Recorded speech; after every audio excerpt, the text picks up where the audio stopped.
தமிழ் அறிஞர்களும் தமிழ் தொண்டும்ல புது கவிதை பாட்டில் நான் பிச்சமூர்த்தியை பற்றி பார்க்கலாம். 2017 23 வரைக்கும் கேட்ட previous year question. Vengadam Mahalingam என்ற இயற்பெயர் கொண்ட கவிஞர் யாருன்னா பிச்சமூர்த்தி. உயிரின் முயற்சியே வாழ்வின் மலர்ச்சி அப்படின்னு சொன்னது யாருனாலும் பிச்சமூர்த்தி. உயிரின் முயற்சியே வாழ்வின் மலர்ச்சி. முள்ளும் ரோஜாவும் என்று சிறுகதை. இது முள்ளும் ரோஜாவுங்கிறது சிறுகதையாக என்னன்னு கேட்பாங்க. சிறுகதை. அது நான் பிச்சமூர்த்தி. வழக்கறிஞராகவும் இந்து சமய அறநிலை பாதுகாப்புத்துறை அலுவலராகவும் பணியாற்றியவர் நான் பிச்சமூர்த்தி.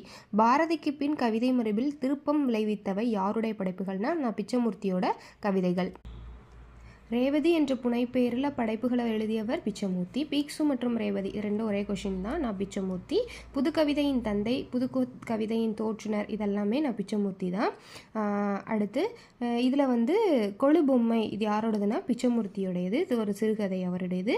நட்சத்திர குழந்தை யாரோடதுன்னா BS ராமையா.